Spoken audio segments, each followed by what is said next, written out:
Olá, boa noite. Eu sou Flávia Metzger e começa agora o Jornal da Justiça desta terça-feira, 6 de junho. O Supremo mantém determinação para instalação de câmeras em policiais e viaturas do Rio de Janeiro. O Estado tem 30 dias para adotar medidas para compartilhamento de informações das operações policiais com o Ministério Público, Defensoria e famílias de vítimas. Este é um dos destaques de hoje e você acompanha também nesta edição. Primeira turma do STF rejeita denúncia contra o presidente da Câmara em caso de suposta corrupção passiva. Supremo homologa acordo de compensação das perdas do ICMS sobre combustíveis. E ainda, ministro Dias Toffoli concede habeas corpus preventivo para o advogado Tacla Duran esclarecer denúncias de extorsão na Operação Lava Jato.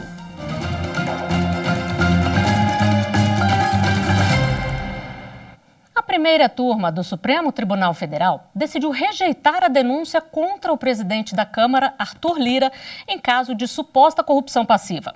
A decisão ocorreu após a análise de recurso apresentado pela defesa do parlamentar. A repórter Marta Ferreira tem os detalhes. O processo trata de um episódio que ocorreu em 2012 no aeroporto de Congonhas, em São Paulo. Um assessor parlamentar de Arthur Lira foi preso com R$106 mil em dinheiro quando tentava embarcar para Brasília. O valor teria sido pago por Francisco Carlos Cabaleiro Colombo, com o intuito de obter apoio político para permanecer na presidência da Companhia Brasileira de Trens Urbanos. A Procuradoria-Geral da República então apresentou denúncia ao Supremo. Em outubro de 2019, a primeira turma do STF aceitou a denúncia contra Lira por corrupção passiva. A defesa do deputado recorreu. Um dos argumentos é de que a lei anticrime impede o recebimento da denúncia com fundamento apenas nas declarações de delator. Além disso, a PGR mudou de entendimento e se manifestou recentemente pelo arquivamento da denúncia, por considerar que não há provas, além dos relatos de colaboradores em delação premiada. O julgamento do recurso havia sido iniciado, mas foi suspenso depois de um pedido de vista do ministro Dias Toffoli. Agora, a discussão foi retomada. Os ministros analisaram primeiramente uma questão de ordem levantada pelo ministro André Mendonça, substituto de Marco Aurélio, que era o relator do caso quando a denúncia contra Lira foi apresentada. A questão era se Mendonça poderia votar na análise do recurso, já que novos fatos foram apresentados durante o processo.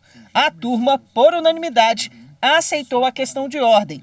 Na sequência, Mendonça votou para que a nova manifestação da PGR fosse acolhida e rejeitou a denúncia. Tem-se no presente caso uma situação sui generis, na qual, antes mesmo da estabilização da decisão de recebimento da denúncia, sem que tenha havido trânsito em julgado, o órgão acusatório revê a sua posição e pugna pela rejeição da acusação.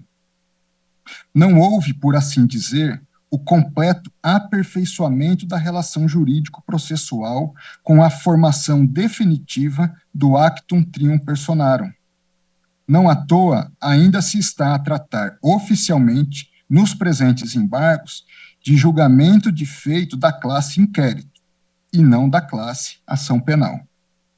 A eventual discordância judicial em relação aos argumentos do Ministério Público, embora possível, implicaria situação na qual, desde o início do processo e antes mesmo da determinação de citação do acusado, o qual ainda sequer é tecnicamente réu, o titular da ação penal não deseja ver o acusado processado e crê não haver justa causa para que haja ação penal. Os demais ministros acompanharam o voto do relator e, assim, a primeira turma rejeitou a denúncia contra Arthur Lira por corrupção passiva. O tribunal, por unanimidade, conhece do recurso e dá provimento aos embargos de declaração para, nos termos do artigo 395, inciso 3 do Código de Processo Penal e de acordo com o parecer da Procuradoria-Geral da República, rejeitar integralmente a denúncia oferecida contra Arthur César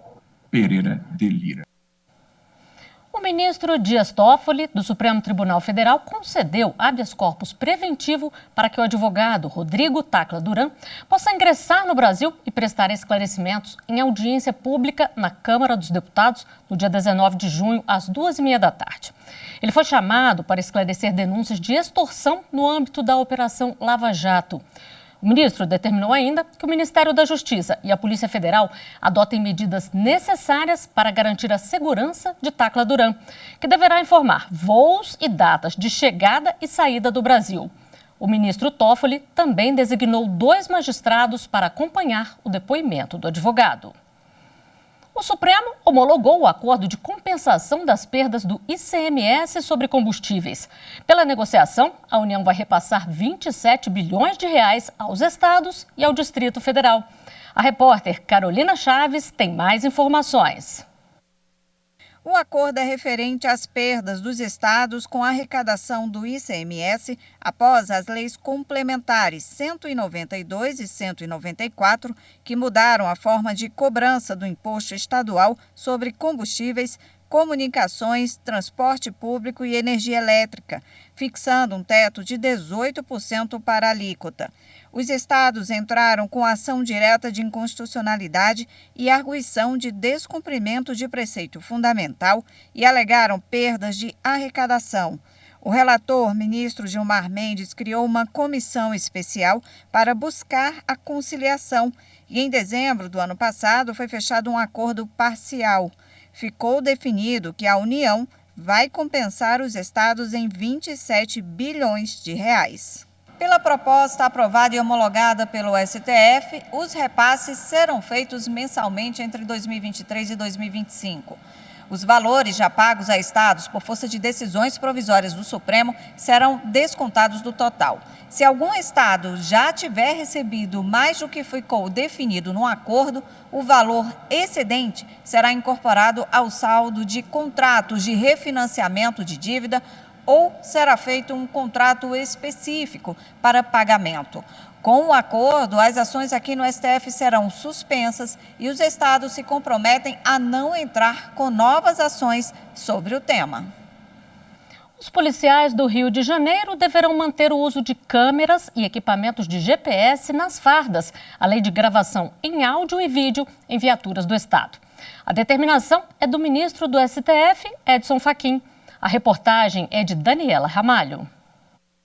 A decisão deverá ser cumprida por todas as unidades policiais do Rio de Janeiro, incluindo BOPE e CORE, com prioridade para as operações realizadas em favelas. O relator, ministro Edson Fachin, manteve a decisão que determinou o estabelecimento imediato de um cronograma para que as câmeras corporais e os equipamentos de gravação nas viaturas sejam instalados, rejeitando assim os argumentos apresentados pelo Estado do Rio na arguição de descumprimento de preceito fundamental contrário à medida por meio de agravo regimental. O argumento do Estado do Rio era que a instalação das câmeras colocaria os profissionais em risco e que atrapalharia as ações de inteligência, comprometendo o modus operandi das atuações. A determinação do ministro Edson Fachin é que todas as operações no Rio de Janeiro sejam claras e que o Estado mantenha na página da internet as medidas tomadas para o cumprimento das deliberações colegiadas do STF.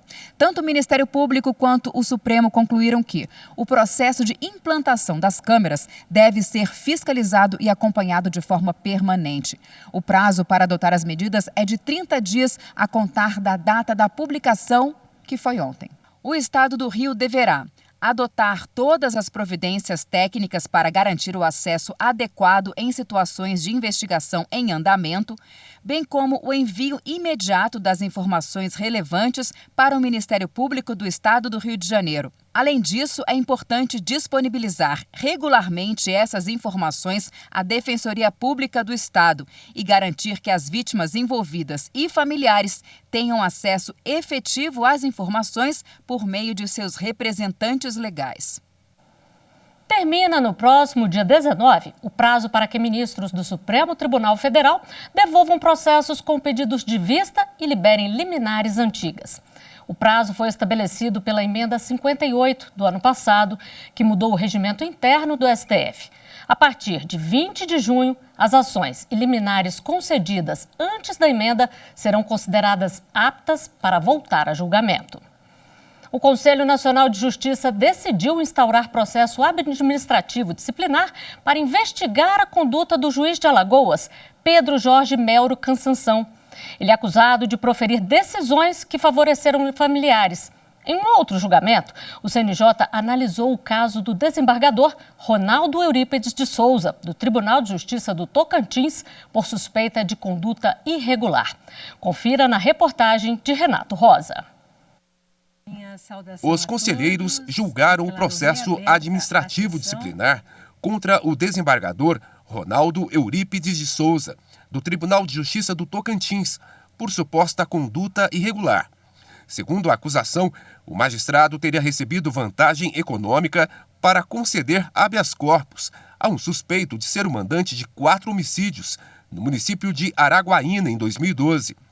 De acordo com a investigação policial, os crimes estariam ligados à vingança entre famílias de ciganos.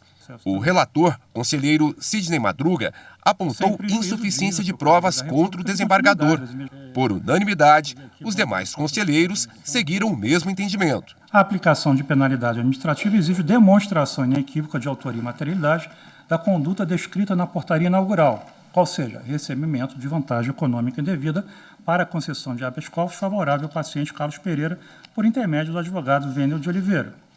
Todavia, da análise do feito, verifica-se que os elementos probatórios são indiciários e não foram cabalmente demonstrados nesse PAD por meio de evidências robustas e suficientes produzidas sob o crivo de ampla defesa do contraditório a embasar um decreto condenatório. A conduta do juiz alagoano Pedro Jorge Melro Cansanção voltou a ser analisada pelo Conselho Nacional de Justiça, num pedido de providências. O magistrado, que segue afastado do cargo porque responde a outro processo, desta vez é suspeito de desvio funcional por uma decisão judicial que teria favorecido a um familiar. A defesa negou a acusação e ressaltou que o processo foi arquivado na origem. O caso envolve a venda de um imóvel com dívida de condomínio. O relator, Corregedor Nacional de Justiça, Luiz Felipe Salomão, votou pela abertura do processo administrativo disciplinar. O voto foi acolhido por unanimidade. O que se tem é que o magistrado, por via transversa, possibilitou a alienação do bem sem que a parte judicialmente reconhecida como devedora promovesse o pagamento do débito, inclusive antes mesmo da citação do réu. Tudo isso para possibilitar a venda do imóvel. Ocorre que, como devidamente demonstrado, a futura adquirente da unidade era a senhora Ana Carolina Cansanção Melro, filha do senhor Guilherme Machado Melro, primo do magistrado e sócio da empresa Contrato Construções e Avaliação. E na primeira parte da sessão, na manhã de hoje, os conselheiros do CNJ também analisaram uma série de processos administrativos e reclamações disciplinares. Quem acompanhou foi a repórter Evne Araújo. O plenário do Conselho Nacional de Justiça começou analisando o procedimento administrativo disciplinar sobre possíveis irregularidades cometidas por uma juíza do Tribunal de Justiça do Rio de Janeiro. Segundo denúncia da Ordem dos Advogados do Brasil, que pediu a abertura do PAD, a magistrada não comparecia às audiências realizadas no fórum em que trabalhava. Para o relator do caso, o conselheiro Sidney Madruga, as provas apresentadas no procedimento confirmam a denúncia. Além do atraso recorrente da magistrada e da sua inassiduidade às sextas-feiras, as audiências de instrução e julgamento eram constantemente redesignadas e presididas por secretárias que, inclusive, costumavam indeferir provas. Ou seja, não era só não ir nas sextas-feiras. Eram resignadas audiências das sextas-feiras e, quando não, presididas por secretárias que indeferiam provas. O Corregedor Nacional de Justiça, ministro Luiz Felipe Salomão, disse ter dúvidas quanto à prescrição do caso e, por isso, pediu mais tempo para analisar o processo. Os demais conselheiros do CNJ optaram por esperar a manifestação do corregedor para apresentar os votos. A seguir, Polícia Federal cumpre mandados de busca e apreensão em casa de desembargador de Santa Catarina, suspeito de explorar trabalho escravo. Voltamos em instantes.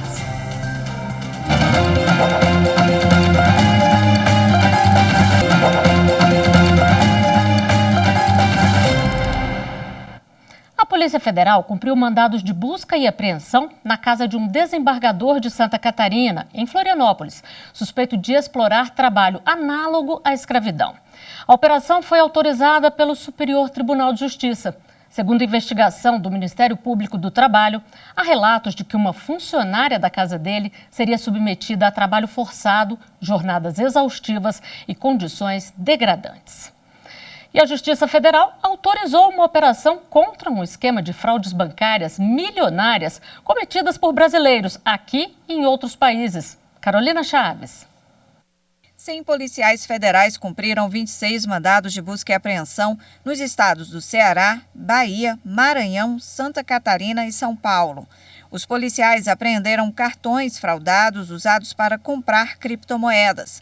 Segundo os investigadores, os criminosos geraram de forma massiva números de cartões em nome de terceiros para comprar as criptomoedas. O valor do golpe é de aproximadamente 19 milhões de reais. A investigação começou a partir de informações compartilhadas pelas autoridades norte-americanas. De acordo com os investigadores, as criptomoedas compradas pelos criminosos eram transferidas para outros usuários com o objetivo de dificultar o rastreio da fraude. Os acusados podem responder pelos crimes de furto qualificado mediante fraude, lavagem de dinheiro e por organização criminosa. As penas somadas podem chegar a 26 anos de prisão. A Justiça Federal condenou um empresário amazonense a 4 anos e 5 meses de prisão por estelionato contra a União. Pedro Canguçu. As investigações apontaram que o empresário obteve vantagem econômica de R$800 mil de forma fraudulenta. O valor pago pelo Fundo da Marinha Mercante seria usado para o desenvolvimento da Marinha Mercante e da indústria de construção e reparação naval brasileiras. De acordo com o MPF, o empresário declarava, por meio de documentos falsos, ter feito transporte fluvial de combustível para diversos municípios do Acre e do Amazonas em volume superior ao necessário para receber a restituição do frete. Além da prisão, o empresário terá de pagar multa e reparação de danos pelo crime de estelionato.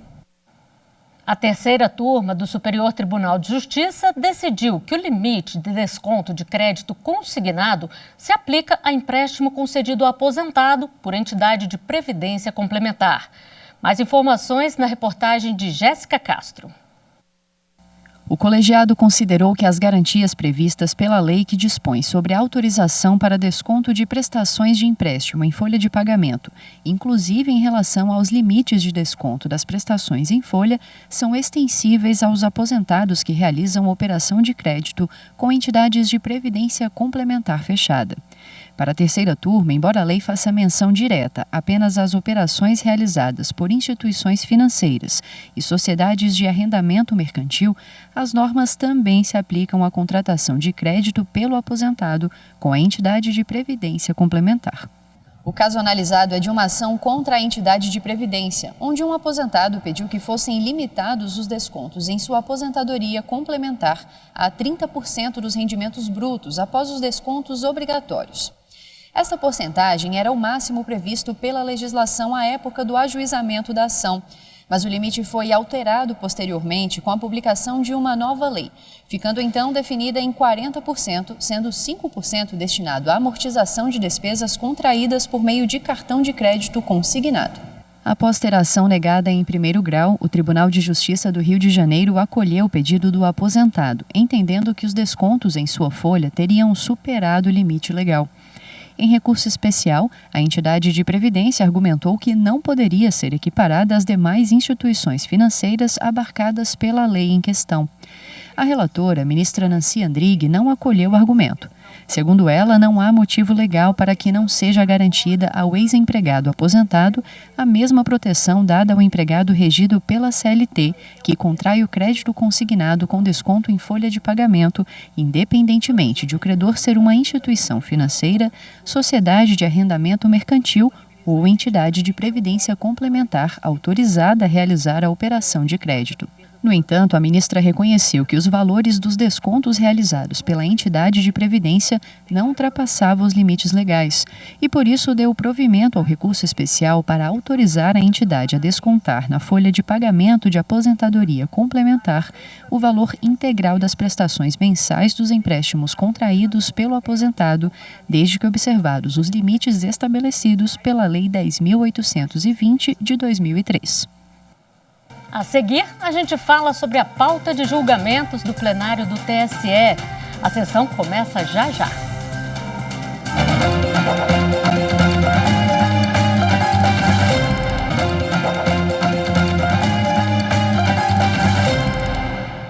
Na sequência do Jornal da Justiça, tem a transmissão ao vivo da sessão plenária do Tribunal Superior Eleitoral. O repórter Fábio Ruas traz para a gente os destaques da pauta de julgamentos. Os ministros do TSE devem julgar recurso do prefeito eleito e do vice Teófilo José e Sebastião Barbosa, do município alagoano de Craíbas. O Tribunal Regional Eleitoral de Alagoas reprovou as contas da campanha de 2020 e agora eles questionam essa decisão no TSE.